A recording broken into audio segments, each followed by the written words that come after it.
menganalisis itu ya. Dalam 1-2 hari akan ada kesimpulan-kesimpulan. Tapi yang memang banyak data-data yang membuat menurut kita terangnya masalah. Upaya pengaburan itu semakin terang. Ya, pengaburan jadi terang ya. Nah, kami nggak mau spekulasi soal pengaburan dan lain sebagainya. Sekali lagi Komnas HAM bergeraknya pakai skenario, sekuen waktu, ya kami sendiri. Makanya kami mengumpulkan semua data, termasuk tadi yang cyber yang sudah dijelaskan oleh Pak Taufan. Ya. Soal ada perbedaan saat ini keterangannya Baradae dengan yang kemarin-kemarin, ya itu menjadi catatan kami. Tapi kami memiliki satu constraint waktu sendiri, kerangka peristiwa sendiri gitu. Dan kita belum bisa simpulin saat ini. Terkait yang tadi, yang cyber ini, yang 5 HP yang belum ya, itu tadi dijelaskan cukup lumayan, terus raw materialnya juga kami dapatkan.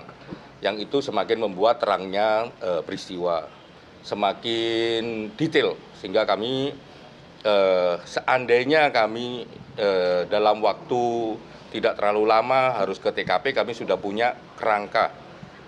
Khususnya karena memang temuan dari cyber saat ini. Mas, raw material yang disebutkan tadi itu apa aja, Mas? Semua yang ada dalam ke-5 HP tersebut. Semuanya. Termasuk yang Pak Taufan kemarin sampaikan ada grup WA itu penting, itu sudah didapatkan juga Pak? Iya, nanti kita periksa, makanya kita bilang kan kumpul dulu. Sesi 1 sudah, sesi 2 sudah, hari ini sesi 3 lah, setengah ya. Artinya nggak sepanjang kemarin kan.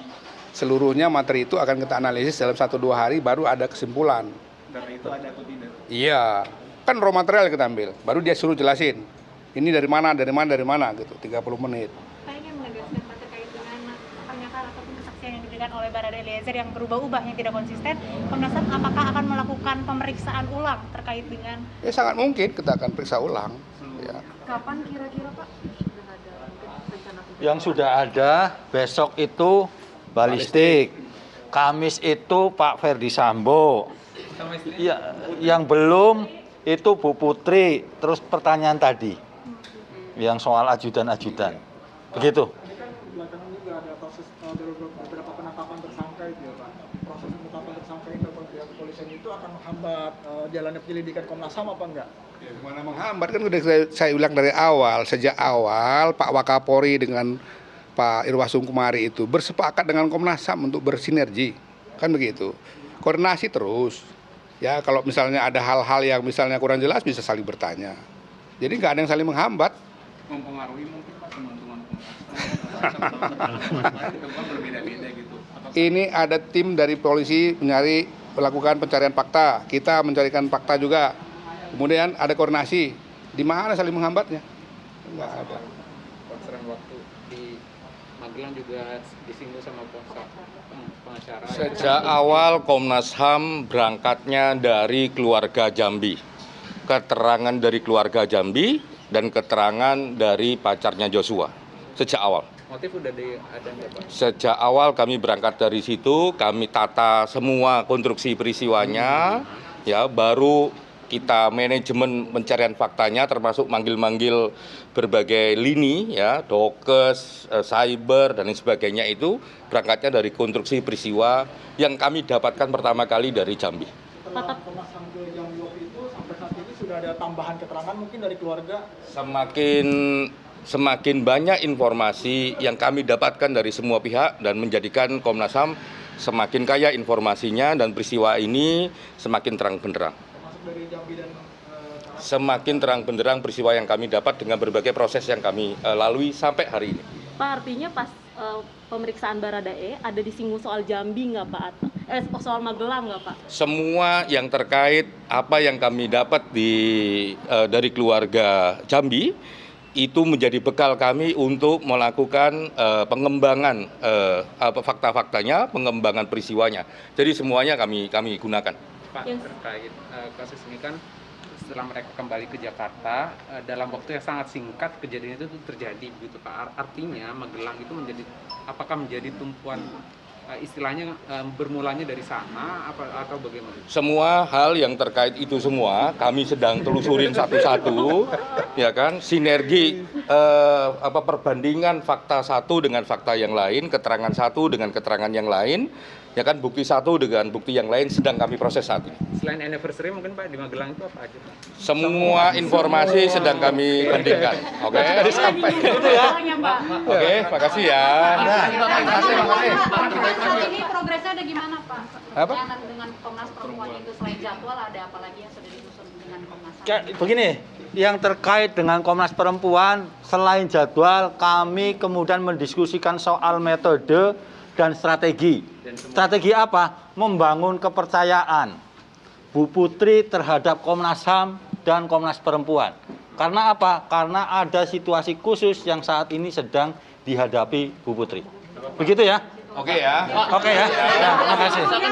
Sebelumnya nih Pak. Siapa? Barada Ya, nanti apakah pada saat Komnas HAM memeriksa itu ada indikasi pembohongan Pak? Di saat memberikan keterangan itu. Ada indikasi. Belum bisa kami simpulkan apapun, sedang kami susun perbandingan satu dengan yang lain. Terima kasih. Terakhir Pak terkait Happy birthday Pak.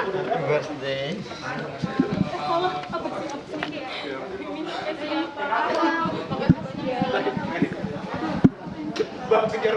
Ya pemirsa, baru saja kita ikuti bersama keterangan yang disampaikan oleh pimpinan dan juga komisioner dari Komisi Nasional Hak Asasi Manusia Republik Indonesia yang menyampaikan perkembangan sejauh ini penanganan yang dilakukan oleh Komnas HAM khususnya pada kasus polisi tembak polisi.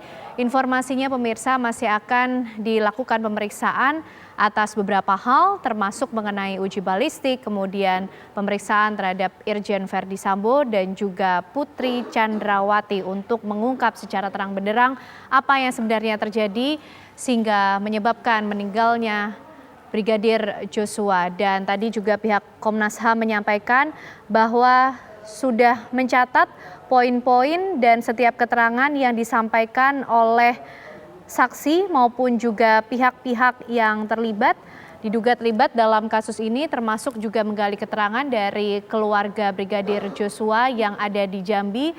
Dan Komnas HAM juga menyampaikan akan melakukan konstruksi dari kronologi yang sebenarnya terjadi dari kasus polisi tembak polisi ini pemirsa.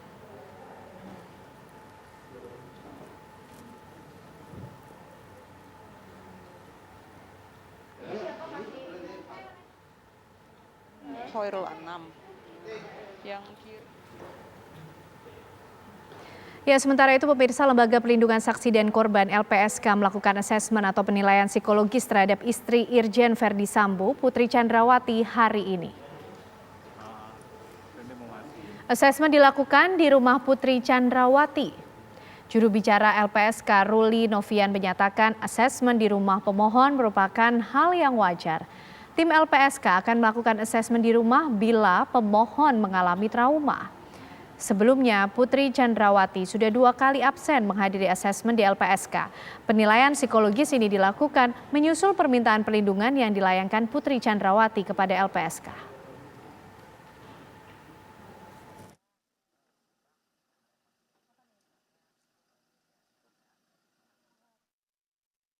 Untuk Ibu P kita juga lakukan asesmen dan kita udah janji juga dengan pihak kuasa untuk hari ini melakukan asesmen dan mudah-mudahan bisa dilakukan asesmennya karena sudah 3 kali kita belum bisa mendapatkan keterangan dari yang bersangkutan.